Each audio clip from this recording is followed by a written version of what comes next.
सृष्टि और ब्रह्मांड दोनों शब्द व्यापक और गहन अर्थों को समाहित करते हैं, परंतु इनके बीच बारीक अंतर समझना आवश्यक है। सृष्टि का अर्थ है निर्माण, सृजन या रचना। यह वह प्रक्रिया है जो ब्रह्मांड के हर घटक के निर्माण का प्रतिनिधित्व करती है। सृष्टि शब्द वैदिक साहित्य और भारतीय दर्शन में व्यापक रूप से प्रयुक्त होता है, जहां इसे ईश्वर या परमात्मा की शक्ति से जोड़कर देखा जाता है। सृष्टि का मुख्य उद्देश्य जीव और प्रकृति के बीच संतुलन स्थापित करना है। सृष्टि की रचना पंच तत्वों पृथ्वी, जल, अग्नि, वायु और आकाश से होती है, जिनसे न केवल भौतिक संसार बल्कि सूक्ष्म संसार भी आकार लेता है। सृष्टि का तात्पर्य मात्र भौतिक वस्तुओं से नहीं है, बल्कि इसमें जीवात्मा, प्रकृति, कालचक्र और हर वह शक्ति समाहित है जो जीवन को संचालित करती है। यह उस रचनात्मक शक्ति का प्रतीक है जो अनंत काल से चली आ रही है और हर युग में नई आकृति और नई व्यवस्था में स्वयं को प्रकट करती है। दूसरी ओर ब्रह्मांड, यूनिवर्स, एक वैज्ञानिक और भौतिक दृष्टिकोण से देखा जाता है। यह वह समग्र प्रणाली है जिसमें आकाशगंगाएं, ग्रह, तारे, धूमकेतु और हर प्रकार की ऊर्जा शामिल है। ब्रह्मांड को भौतिक विज्ञान के परिप्रेक्ष्य में समझने के लिए इसे समय, स्थान और पदार्थ के रूप में परिभाषित किया जाता है। ब्रह्मांड अनंत और असीम है और इसका कोई एक निश्चित प्रारंभ और अंत नहीं है। आधुनिक खगोल विज्ञान के अनुसार ब्रह्मांड का जन्म बिग बैंग के माध्यम से हुआ, जो एक विशाल ऊर्जा विस्फोट था। इसके बाद आकाशगंगाओं, तारों और ग्रहों का निर्माण हुआ। विज्ञान ब्रह्मांड को तारों के समूह, ब्लैक होल्स, डार्क मैटर और अन्य खगोलीय घटनाओं के माध्यम से समझने की कोशिश करता है। सृष्टि को धार्मिक और आध्यात्मिक दृष्टिकोण से देखा जाता है, जहां इसे ईश्वर की लीला और उनकी रचना शक्ति माना जाता है। भारतीय शास्त्रों के अनुसार सृष्टि का प्रारंभ ब्रह्मा, विष्णु और महेश की त्रिमूर्ति से हुआ। ब्रह्मा ने सृष्टि का निर्माण किया, विष्णु इसे पालते हैं और महेश, शिव, इसका सहार करते हैं। वहीं ब्रह्मांड को वैज्ञानिक दृष्टिकोण से समझा जाता है, जहां इसका अध्ययन खगोल विज्ञान और भौतिक विज्ञान के नियमों द्वारा किया जाता है। सृष्टि जीवों के अस्तित्व और उनके आध्यात्मिक विकास का माध्यम है, जबकि ब्रह्मांड उसका बाहरी आवरण है। सृष्टि को समझने के लिए हमें अपने भीतर झांकने की आवश्यकता होती है, क्योंकि यह आत्मा, मन और चेतना से जुड़ी है। इसके विपरीत ब्रह्मांड को समझने के लिए दूरबीन, उपग्रह और अन्य वैज्ञानिक उपकरणों की आवश्यकता होती है।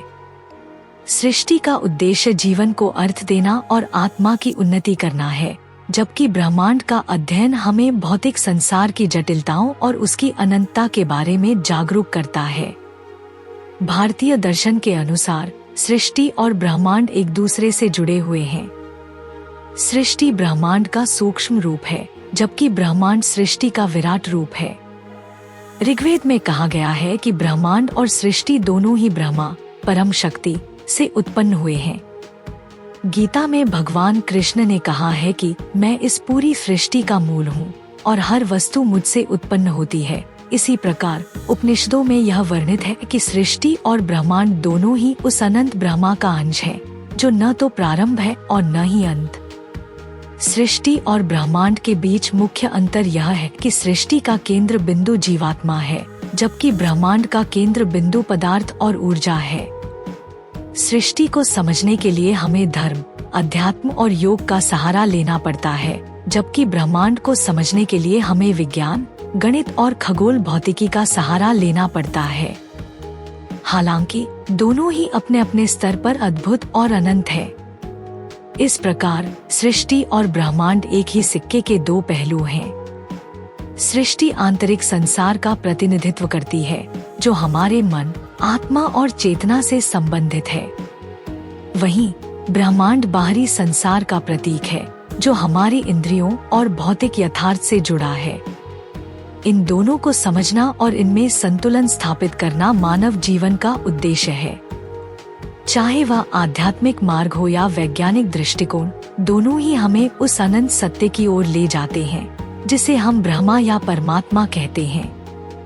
मुझे अल्फाटब क्यों पसंद है? अल्फाटब छोटे बच्चों को कम उम्र में ही सनातन मूल्यों, ज्ञान और शब्दावली से परिचित कराने के दिलचस्प तरीके प्रदान करता है। अल्फाटब बच्चों की शिक्षा के लिए एक अनूठी अवधारणा के साथ एक शब्दावली किट भी है। यह स्कूलों में भी एक बेहतरीन किट के रूप में काम कर सकता है।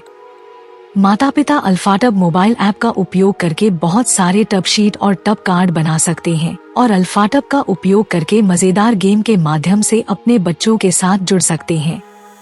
मैंने अल्फाटब ऐप का उपयोग किया है और वीडियो में दिखाए अनुसार टब कार्ड बनाए हैं। जब मैंने पहली बार अल्फाटब देखा तो मुझे पता था कि मेरे भतीजे और भतीजी इसे पसंद करेंगे। यह बच्चों के अनुकूल सामग्री से बना है, बहुत अच्छी गुणवत्ता वाला है, टूटने वाला नहीं है और लंबे समय तक चलेगा। मेरे प्रोमो कोड सनातन से 20% छूट प्राप्त करें। लिंक विवरण में है। यह हमारा सौभाग्य है कि हम अपने सनातन धर्म के ऐसे अद्भुत ज्ञान को फैलाने में सक्षम हैं। हम चाहते हैं कि आप अधिक से अधिक लोगों तक पहुंचने में आपकी मदद करें ताकि वे हमारे धर्म के बारे में जान सकें। हमारा आपसे अनुरोध है कि हमारे वीडियो को अधिक से अधिक लोगों तक साझा करें। कृपया हमारे अन्य वीडियो देखें। सनातन इतिहास के अधिक वीडियो के लिए सनातन संसार आई की सदस्यता लें।